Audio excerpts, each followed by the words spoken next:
بین الرجل والکفر ترک الصلاۃ، کہ آدمی اور کفر کو ملانے والی چیز نماز کو چھوڑنا ہے، یعنی کہ جو شخص نماز نہیں پڑھتا وہ بندہ کافر ہو جاتا ہے۔ اور پھر دوسری جگہ فرمایا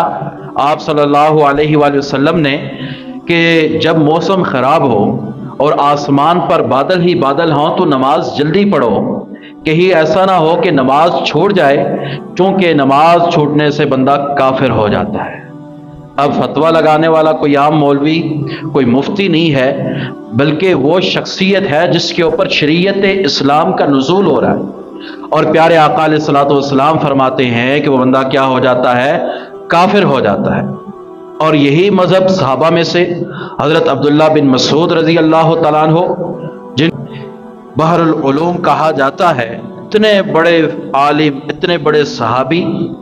ان کا بھی یہی مذہب ہے، یہی مسلک ہے۔ اور حضرت عبداللہ بن عباس،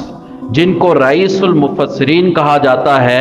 ایسے صحابی کہ جن کے پاس قرآن مجید کی تفسیر کا سب سے زیادہ علم ہے، ان کا بھی یہی مذہب ہے۔ اور فقہا میں سے امام احمد بن حنبل، جن کو ایک دنیا کا بہت بڑا طبقہ فالو کرتا ہے فقہ کے اندر، وہ اور حضرت عبداللہ بن مبارک رحمۃ اللہ علیہ، ان حضرات کا یہی موقف ہے کہ جو شخص جان بوجھ کر نماز چھوڑتا ہے وہ دائرہ اسلام سے خارج ہو جاتا ہے۔ الغرض جمہور صحابہ، جمہور فقہا کا یہ کہنا ہے، اس حدیث کا مطلب یہ ہے کہ جو نماز کا انکار کر دیتا ہے کہ شریعت میں نماز فرض نہیں ہے، وہ کافر ہو۔ بہرحال ہمیں اس بات سے پتہ چلتا ہے کہ نماز کتنی اہم ترین عبادت ہے۔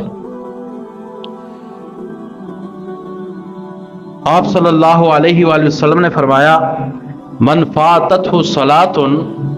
فکأنما وطر اہلہ ومالہ، جس کی نماز چھوٹ گئی، جس کی نماز فوت ہوگی، بندہ نماز نہیں پڑھ سکا، یہ اتنا بڑا نقصان ہے، اتنا بڑا نقصان ہے۔ اس کی مثال آپ صلی اللہ علیہ وسلم نے یوں بتلائی کہ جیسے کسی کی مال، کسی کی اولاد، سب کچھ ضائع ہو گیا ہو، ختم ہو گیا ہو، جیسے اس کو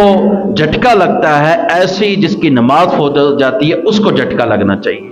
اب ذرا بتائیں، ایک بندہ ساری زندگی لگا کر ایک کاروبار بناتا ہے، کوئی فیکٹری اس نے بنا لی، دکان بنا لی،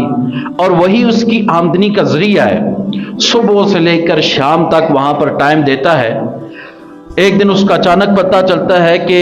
جو ہے نا رات کے ٹائم فیکٹری میں آگ لگی یا پھر دکان میں آگ لگی، جتنا سامان تھا سب کچھ جل گیا۔ اب یہ کروڑ پتی تھا، کروڑ پتی سے یہ ککھ پتی بن گیا، تو کتنا بڑا دھچکا اس کو لگتا ہے۔ بعض اوقات لوگوں کو ہارٹ فیل ہو جاتا ہے اور وہ دل کا دورہ پڑنے سے جان دے دیتے ہیں، اور پھر اوپر سے یہ خبر بھی ملے کہ تمہارے بیوی بچے جو کہیں گئے ہوئے تھے، راستے سے آ رہے تھے، آتے ہوئے ایکسیڈنٹ ہوا، وہ بھی فوت ہو گئے۔ اب کتنا سخت اس کو جھٹکا لگا، کتنا سخت یہ پریشانی کے عالم میں ہوگا۔ حضور نے فرمایا جس کی ایک نماز بھی فوت ہوگی اس کو ایسا ہی جھٹکا لگنا چاہیے، اس کو یہی محسوس کرنا چاہیے کہ جتنا بڑا نقصان اہل و عیال کے